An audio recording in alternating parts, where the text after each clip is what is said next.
Assalamualaikum warahmatullahi wabarakatuh. Perkenalkan, nama saya Mama Liansyah dengan NIM 2414-20104. Eh, saya di sini ingin menyelesaikan tugas dari mata kuliah hukum bisnis dan dosen pengampunya yaitu Ibu Yani Agus Priana ME. Oke, jadi langsung saja. Apa perbedaan perusahaan berbadan hukum dan perusahaan tidak berbadan hukum? Oke, perusahaan yang tidak berbadan hukum adalah bentuk usaha yang tidak memiliki status hukum terpisah dari pemiliknya, sehingga secara hukum keberadaannya masih menyatu dengan pribadi pemilik atau pendirinya atau ownernya juga. Dan dalam jenis perusahaan ini, pemilik bertanggung jawab atas segala kewajiban dan utang perusahaan, bahkan sampai pada harta pribadinya juga. Karena tidak ada pemisahan antara kekayaan pribadi dengan kekayaan usaha. Proses pendirinya itu relatif mudah ya, dan sederhana karena tidak memerlukan pengesahan dari pemerintah. Seperti contohnya itu usaha dagang, firma, dan CV. Sementara itu, perusahaan berbadan hukum memiliki kepribadian hukum tersendiri yang diakui oleh negara setelah memperoleh pengesahan dari Kementerian Hukum dan HAM atau Kemenhum dan HAM. Perusahaan berbadan hukum dapat bertindak sebagai subjek hukum mandiri, memiliki harta kekayaan sendiri, dan pemilik atau pemegang saham hanya bertanggung jawab sebatas modal yang disetorkan. Kekayaan perusahaan terpisah jelas dari kekayaan pribadi pemiliknya. Nah, dalam bentuk usahanya, contohnya itu ada PT, perseroan terbatas, koperasi, yayasan, BUMN, serta BUMD.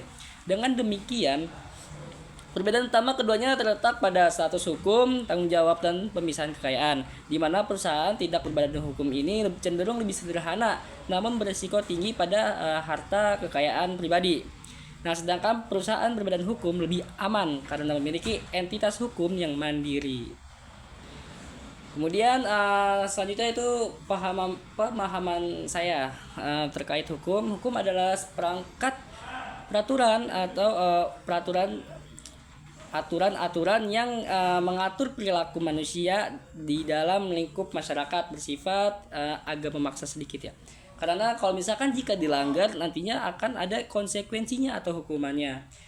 Kadang juga dan dibuat oleh lembaga berwenang untuk menciptakan ketertiban, keadilan, dan kepastian hukum untuk memastikan agar tidak ada tindakan yang di luar dari agar tidak ada terjadinya kekerasan.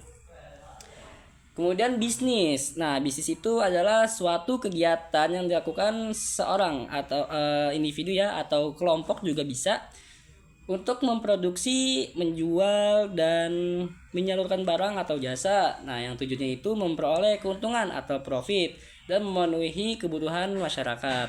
Bisnis juga mencakup sebagai ekonomi seperti perdagangan, jasa, industri, maupun investasi. Selanjutnya yaitu hukum bisnis. Hukum bisnis adalah kumpulan norma hukum ya yang mengatur kegiatan bisnis, baik dalam bentuk perjanjian, perusahaan, perdagangan, investasi, maupun hubungan antar pelaku ekonomi. Bahkan sudah ada dalam Undang-Undang Perlindungan Konsumen tahun 1999. Di situ sudah tercantum. Nah, hukum bisnis ini bertujuan untuk apa? Yang pertama, menjalin keadilan dan kepastian dalam dunia usaha. Yang kedua, melindungi para pihak yang terlibat dalam transaksi. Yang ketiga itu mendorong iklim usaha yang sehat dan beretika. Nah, contoh bidang hukum bisnis itu ada apa aja sih? Yang pertama ada perjanjian kontrak, perusahaan, kepailitan, perlindungan konsumen, investasi, dan perdagangan internasional.